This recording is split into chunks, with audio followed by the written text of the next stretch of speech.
Thokozani Makhosi Mpanza. Njalo ngolesithathu ngiyatholakala on Select Africa TV.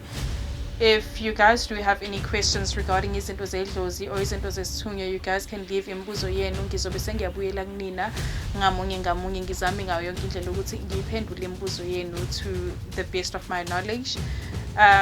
You guys can also hit me up on WhatsApp 0813492832, and that number is also available on calls. Ngiyabonga. Bona sikumukele kwi-Select Africa TV. Sawubona. Select Africa TV. Sanibonani Makhosi Mpanza. Yazi nginabantu abangibuzayo ukuthi kudalwa yini ukuthi njalo mengabe ngihamba ngithi ngiyobheka into zami bese ngitshela ukuthi ngigezwe like njalo futhi wangigeze. Lo mbuzo angazi mangizothi umbuzo olula yini, but baningi abantu engaze ngithi mina bakwama relationships, yabo. So uzofika mhlambe kumina ngikuthatha ngiyokugeza namhlanje, sihambe siyogeza izinto zakho zikhanye kube right nje, ebese wena because you're in a relationship you have umuntu olala naye, lezi zinto ekade siyozilahla umuntu wakho vele unazo because you guys are sexually active. Ngenkathi nilala nihlangana ngokocansi, you guys exchange a lot of bad energies.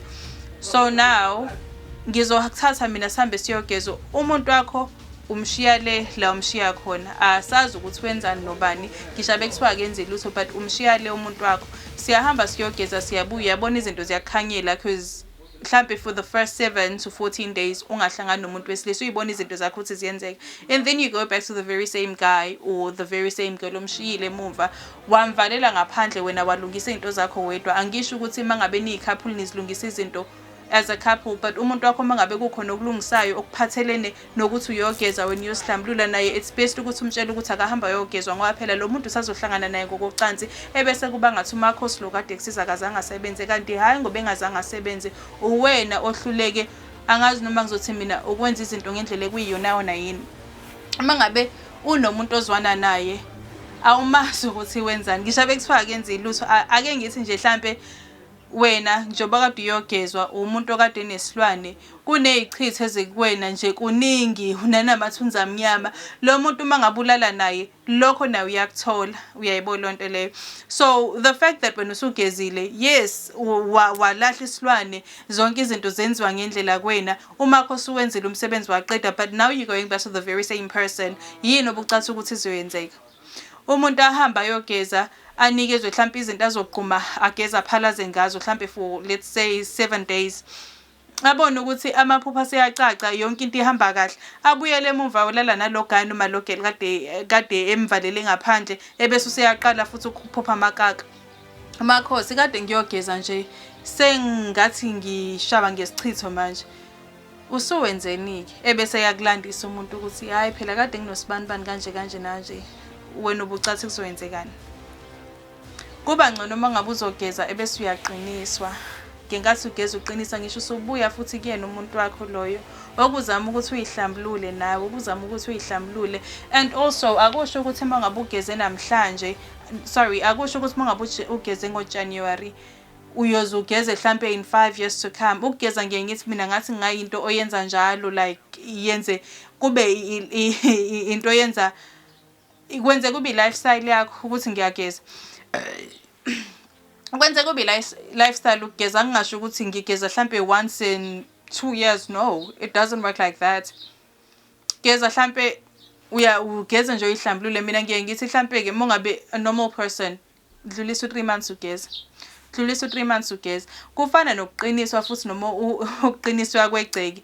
Akusho ukuthi ngoba nakho igceke saliqinisa ngonyaka odlule seku right, igceke nalo ngiye ngithi mina uyalivuselela ukuliqinisa mhlambe within 6 to a year, like 6 months to a year uyaliqinisa lokho uyavuselela, nokugeza kanjalo.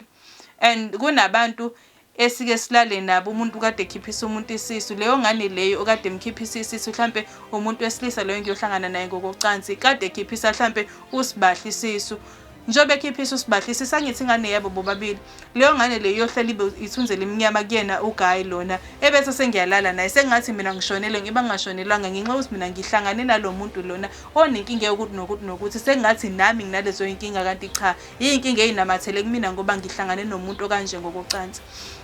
Like ziningi futhi nezimo engaze ngithi mina ziyagezelwa like ziningi irape iyagezelwa ukushonelwa mhlambe ilungu lomndeni uyageza ukushona komuntu okade uthandana nawe uyagezwa lapho nenye igezela miscarriage abortion uyageza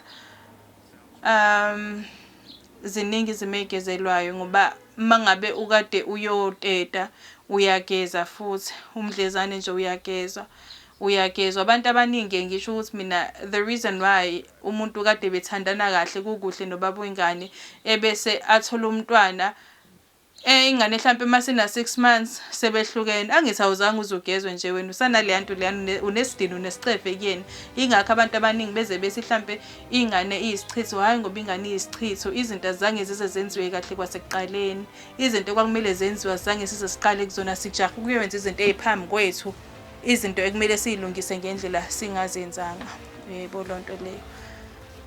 Ngicela ukuyigoqa lana ningangithola on Facebook uSindi Omuhle uSindi Omuhle yena on WhatsApp and calls 0813492832. Uthi Select Africa TV and we are subscribed bafowethu uhlezi usibuka njengoba ngiphathele insizwa nje. Ngiyangithanda kakhulu babukele emakhaya ngiqhubeke njalo ngibuka ama-video ami.